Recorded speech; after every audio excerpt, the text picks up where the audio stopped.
Hello, Halden Parish on the Wisdom app, and everybody welcome on LinkedIn. Good evening. I hope you had a good day. I had a very busy day, and I still have a couple of more after this meeting. Uh, so I'll be attending a 7 o'clock meeting with some of my friends. So, hi Sanya. So it's a series we are doing on spirituality that is practical. Um, It's more like how can we cultivate resilience by really following the spiritual principles, not religious dogmatic theories, no, none of them, but more like understanding stuff and then coming into real uh, kind of enlightened, right? That kind of thing. Hi, Sanya. So it's a important thing for our times because of the dominance of the technology. It's not that technology is the problem, it's how we use the technology is the problem, right? So that kind of thing is really important to understand, especially with so much mechanical things going on, then it is making it more like a real problem for people, right?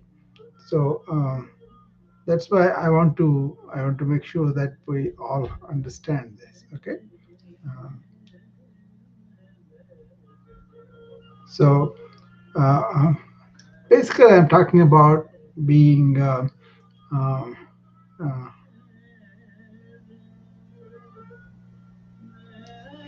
okay, I think you should be able to hear me on the clubhouse.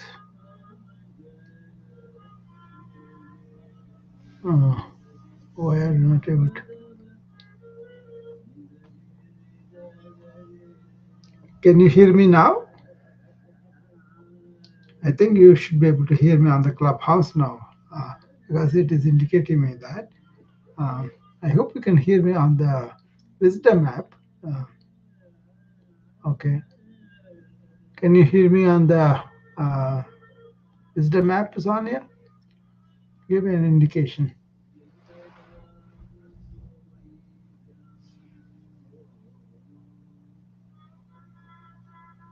Okay. There is there. Okay. I will invite you to come so that. Can you hear me now? Okay, Sonia, can you hear me?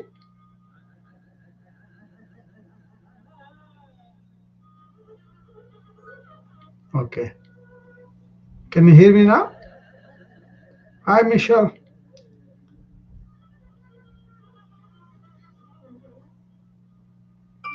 Okay.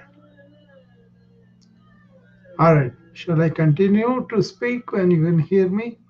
So, yeah, I was talking about how can we enlist some spiritual principles that are universal, really, that can help us to be resilient in this mechanical, technological dominant uh, society that we have made. It's not the technology's problem. I adopt technology quite early than most people, and I love the AI too. But it is the losing the humaneness, the kind of thing that makes us special as human beings. That's what I'm worried about.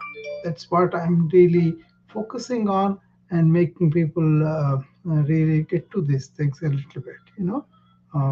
So, well, I'm. Can you hear me now, Nazli? Give me a signal. You can hear me. Okay. Because yeah, Sonia, can you hear me now? The clubhouse is indicating that people can hear me. Mm, yeah. Sonia, can you hear me? Yeah, good. Okay, so this problem of surrounding technology. We cannot eliminate technology, but we can adopt these principles where we can be human and close to the nature and escape from the uh, burden of all this going on, around us, right, all the time. So that's what I was hoping to clarify with this series, because it's so important, not only to be able to be in command of the whatever the technology that we use or whatever the advantage we're going to get, and also AI dominating us in the very near future. When the AGI comes, or most of the mind activities will be delivered by it, then what are you going to do with yourself?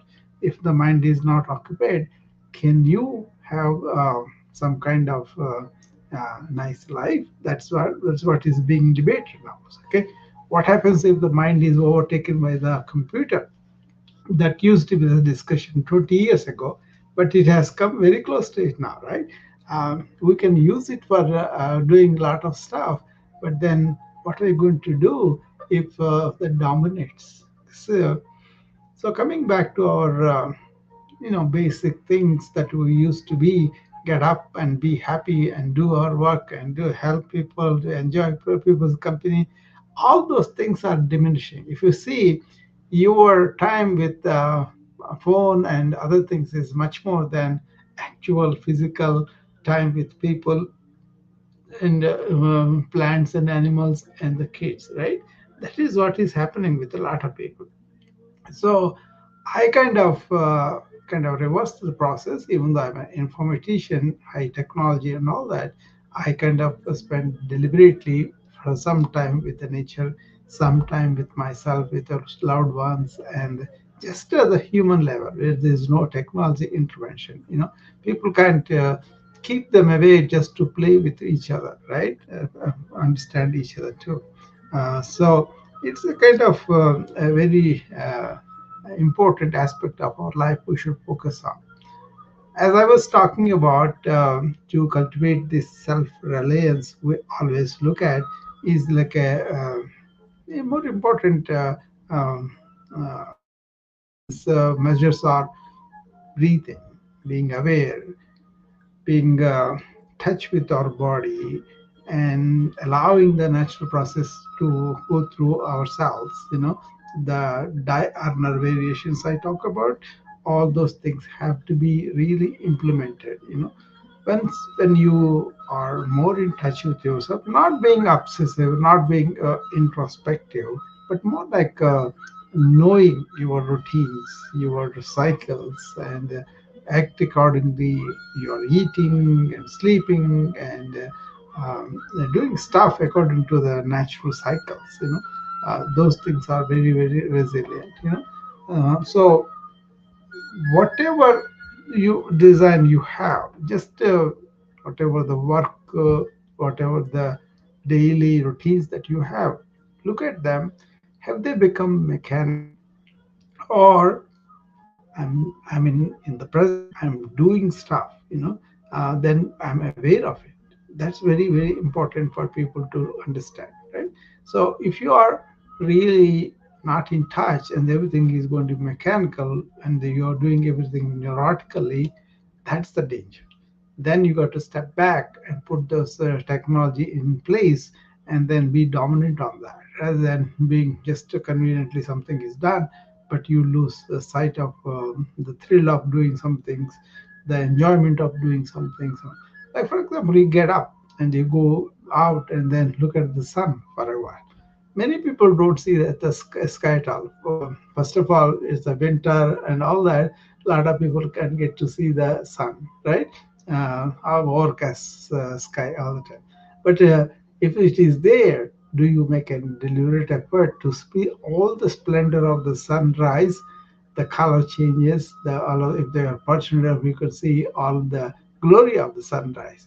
And the same with the sunset too. Yeah, and then staying with it, really enjoying it, that's a very important. In the Florida, California, we may have the beach, we can see that. Even there also, people don't slow down enough that they can go and watch something like that.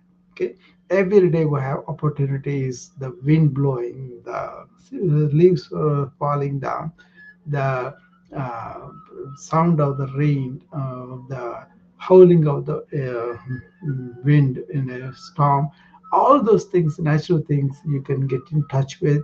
And that itself is a really resilience building, because our mind going into neurotic activity and working mechanically, that is going to erode your natural resilience. That's the argument about it. That's why we kind of tell people, just get out of the office and pay attention to whatever is happening to you, right? And then just stare at the natural thing. Even if a flower vase on your table, or a plant on your table, or just look at the atmosphere outside. Things like that, deliberately taking us away from that mechanical computing and documenting and all that, right? That's very important for people to do now. So we also talk about forest bathing. How can you really escape yourself? Like if you have a forest preserve, like in Chicago, they used to have a lot of places. I used to love to go there, even in the middle of the winter. You go there, you can really get lost from the traffic and everything into the woods, right? And then that itself was really making us enjoy the nature a little bit, and then break away from this monotony, break away from the mechanical nature of things. Even at the time in the 80s, because the internet was not there, and a lot of things that we have now are not there. But now we are drowning in technology more and more. So just forest breathing is very valuable, and I have talked about this lots of times. The forest breathing, I actually prescribe to the people who are stressed and burnout, and actually tell them take a deliberate break into that forest bathing. Maybe plan a hiking, maybe plan just a walk through the woods, or a marathon or whatever, right? People do, and that kind of takes them away. And if you do it every month or so often, that's very valuable to you too. Uh, and if you really do swimming, or climbing the mountains, all those things are also very natural. And people take breaks in the day, if they have a swimming pool, or if they have a close river. And they used to do that quite often, but as I do it now, I would love to go to see if it is next to me. When I was in New York, I was like a few blocks away from the nurse, from that beach. And me and my wife, we always used to take a walk every evening, go and be with the sea. That was very very nice. A lot of people came, and we have different activities. We used to bike sometimes, or just walk sometimes.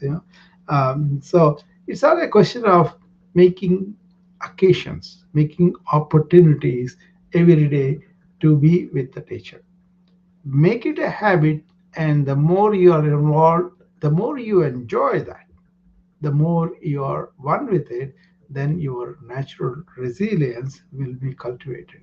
So this is basically, if you look at where the society is going, where the technology is going, how we are allowing ourselves to be uh, dominated by it is the problem.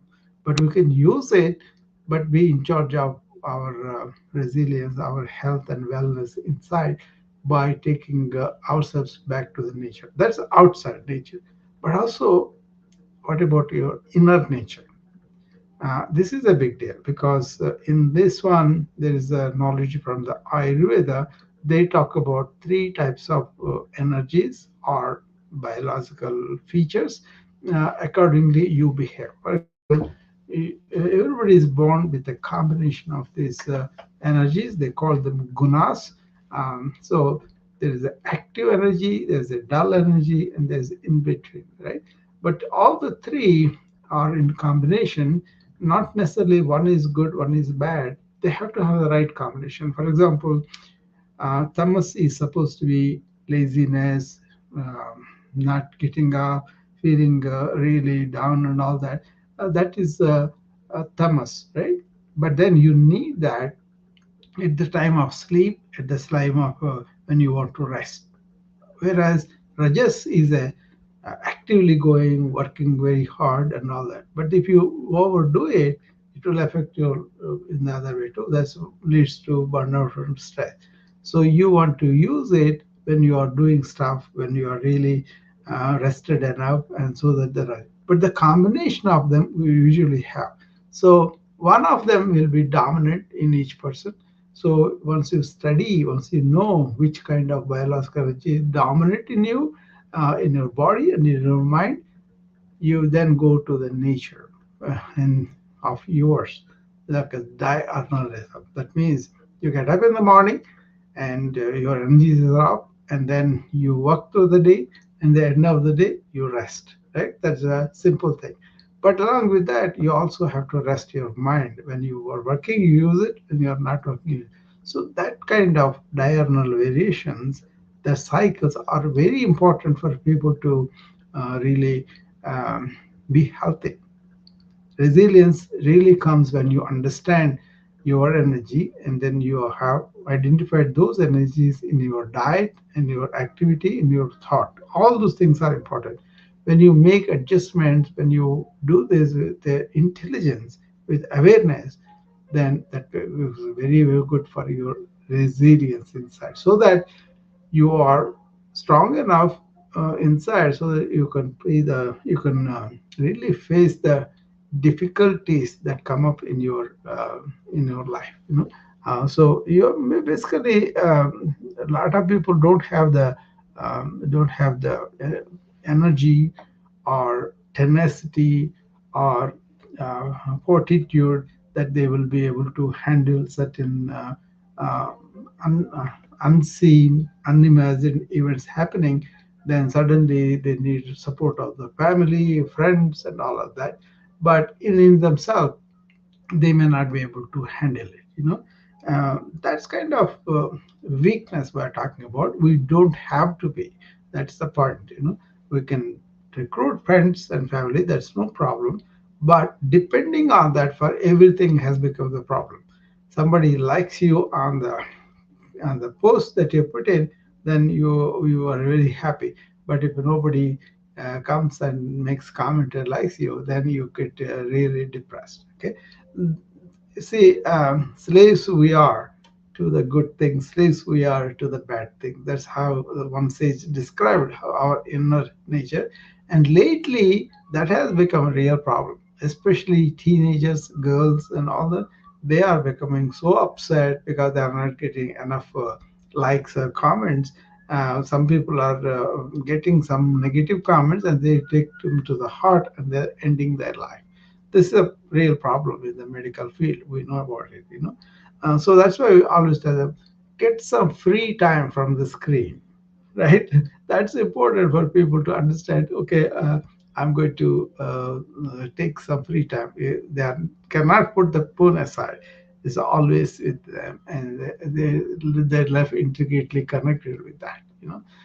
So active breaks, make active breaks where you are not using all the data, all this unnecessary addictions and tolerance that we develop to this technology. Okay, so it's not only technology; it's also how much effort you are doing to be reflective, to be turning more like a what's going on in my mind, what kind of thoughts I had today, what kind of feelings I had, what kind of situations that have come that produce some reactions in me, and that also very uncomfortable. That kind of attention to them, not pushing to the side and then saying them they will go away, reflecting, learning, and adjusting our attitude, our knowledge about it. All those things are important too. That's where the self resilience helps a lot. Instead of getting depressed, for example, you can just understand this negativity that I have that is going deeper and deeper and deeper. Then you want to sleep on the positive, whatever that is. At the end of the day, sleep on only positive thoughts, three of them from the day that you spend. That will be a very good thing for your resilience. Otherwise, you'll go deeper and deeper into your negativity. You wake up in the morning much worse. So you can see a lot of people in the morning when they get up, they have this, what I'm going to do with this, what is going to happen to my life. Many things, relationship, economical things, political, so many things are there. People really don't have control of their mind, and then that really, takes away their inner, more like a strength. Everybody knows about this. uh, in this here, I'll mention something probably pretty deep, but many people cannot really fathom it. But basically, I talk about it all the time. When you have your inner uh, purified self, right, that is more powerful than when you are in thought. So if you are thinking thought, that's a problem where you go down. But if you are stationed in your real abundance, then thoughts happen, and thoughts can be watched and managed. But the thoughts are the one which make you weaker in your resilience. Whereas if you stay in your real abundant self, then you have the strength. That's the key. It's the ultimate actually. So many people get caught up with how they are appearing in body, what kind of health they have, and what kind of thinking they have, what kind of conclusions they have, what kind of understanding they have, and all that. But they still remain in the mind and the body, right? That is the problem to really go down when things are not going your way. When they are going your way, you may be building up yourself wrongly, and then somebody comes and puts a needle into that, all ego will go down. So either way, whether an ego or personality or your thoughts or feelings, whatever, that is stopping short of your real abundant self. When you are in the real abundant self, you are strong. It's the thoughts that make you very weak. So think about that. Okay. So I kind of see that very clearly on a daily basis. So I remain in the self, and the more you are in that self, the more you can be in charge of your your tastes or your mind or thoughts or emotions, whatever they come, not deliberately suppressing them, but just watching them and not being really reacting to them. But then we'll take care of whatever the issues that are there without losing much energy through our reactions. Anyway, I don't want to sound too abstract, but the real fact is the more you think and you want to solve problems to think, you are going to lose because that thinking itself is a problem in many times. Okay. Whereas if you go back and then stay in your real self, that is having these thoughts. That's why it's called witness consciousness, witness self. That witnesses whatever is happening in your mind with the thoughts and emotions, whatever, right? Then you will be very strong. The way I'm talking about the resilience, inner resilience, the spirituality here is really being the spirit, that is the inner abundance. Okay. So it doesn't have to have any particular religious things and all that. It just have to have the capacity to be the witness consciousness who is experiencing. That's the one.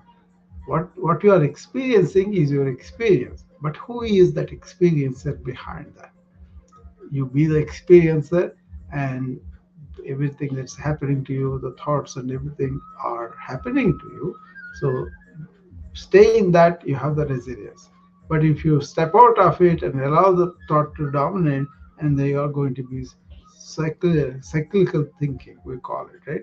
The same thought comes and goes, and again the same thought is caught, and the more and more you think like that, it will be strengthening itself and it will act against you. On the other hand, you use the thought consciously doing something and then finishing off, not just using it and doing it, but the end of it, finish it off. Don't have a remnant of the thought. That's where the meditations, all these concentrations, attentions, all these practices come in place. And that's why ancients devised these practices into daily life.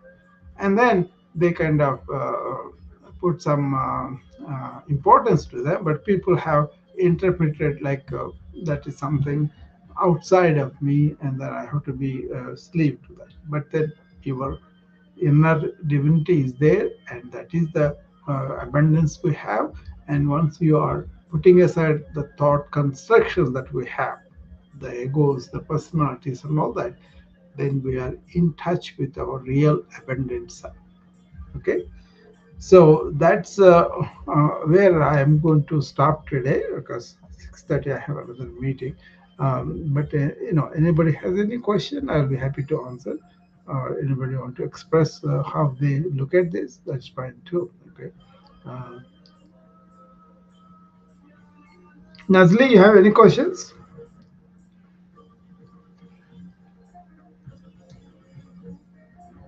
Okay.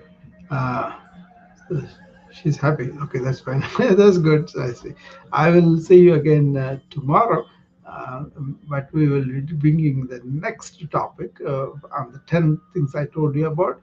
We have done only three so far, and the next thing we will be doing that. Okay.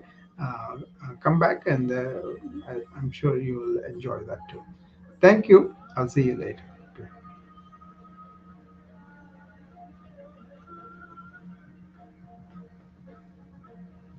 Bye, everybody, on the Wisdom app.